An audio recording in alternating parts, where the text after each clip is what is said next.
জন্ম অষ্টমী ঠিক 15 দিন পর রাধা অষ্টমী ব্রত হয়।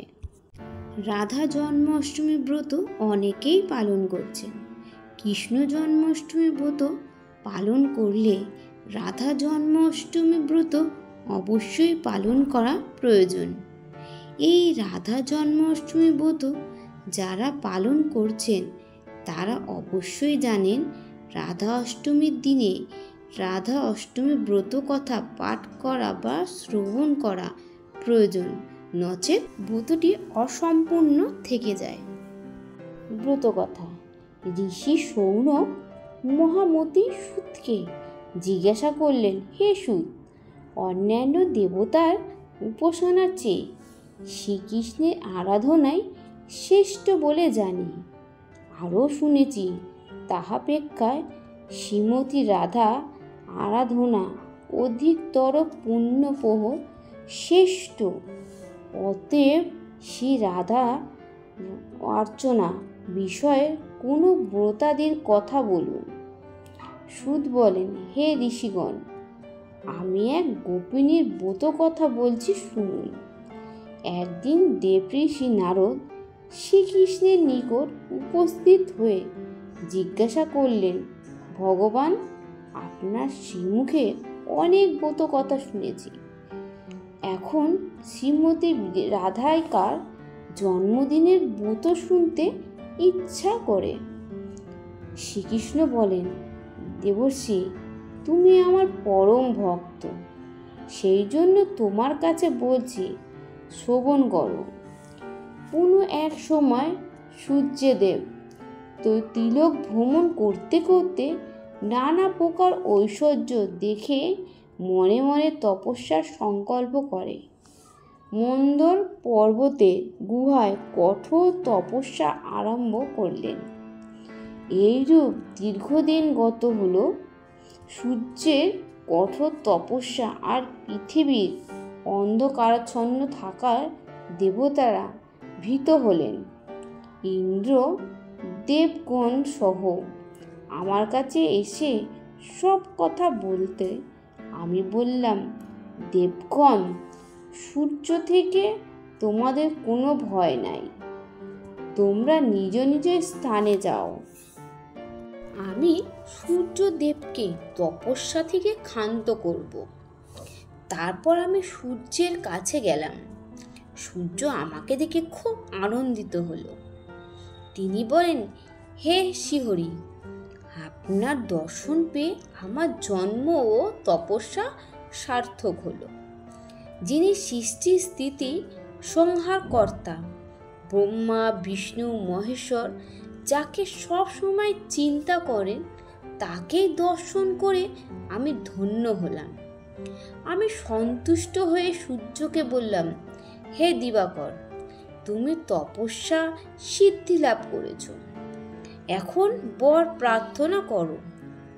তুমি আমার পরম ভক্ত, সেই জন্যই তোমাকে দর্শন দিলাম।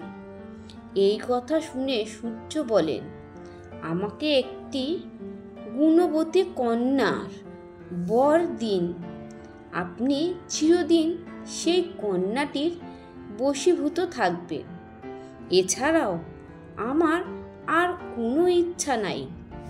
আমি তথাস্তু বলে তাকে বললাম, এই তিলকে আমি একমাত্র সে রাধিকারই বশীভূত।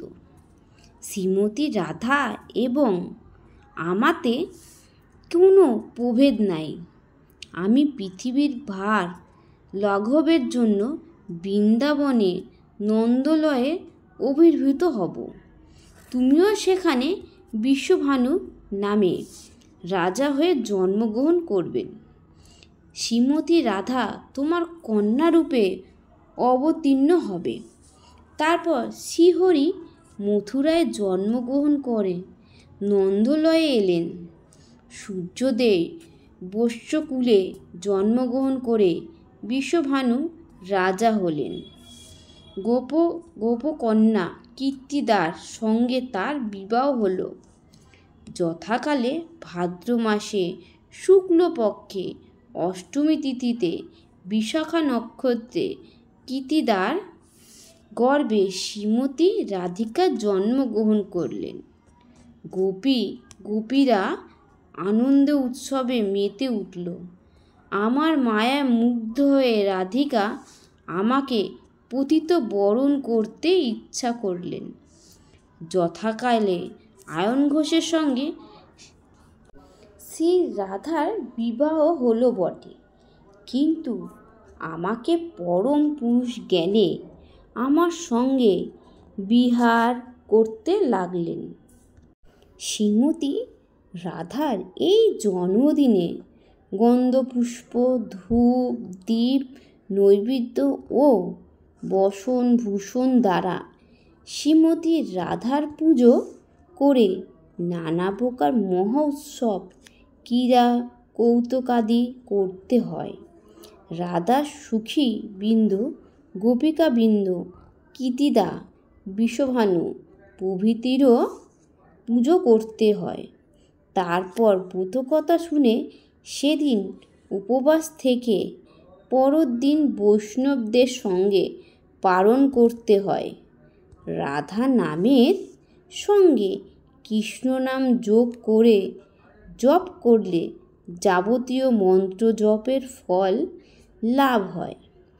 তপ জপে আমার যেমন সন্তুষ্ট, জন্ম একবার রাধা নাম উচ্চারণ করলে তার চেয়ে সহস্রগুণ বেশি আমি সন্তুষ্ট লাভ করি। এই ব্রতের অনুষ্ঠানে সর্ব দুঃখ দূর হয় ও পরম শান্তি লাভ হয়। ধৈর্যসহ গৃহ পূর্ণ হয় এবং সর্বস্থানে বিজয় লাভ করা হয়। ভক্তের কাছে এই ব্রতকথা বললে সমস্ত অমঙ্গল দূর হয়, কিন্তু ভণ্ড, পাশভক্তিহীন নাস্তিকের কাছে প্রকাশ করলে অমঙ্গল হয়।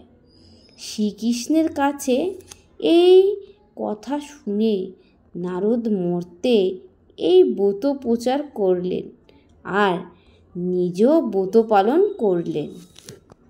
নমস্কার বন্ধুরা, ব্রত কথাটি ভালো লাগলে লাইক করবেন, শেয়ার করবেন, কমেন্ট করবেন, খুব সাবস্ক্রাইব করবেন। নমস্কার।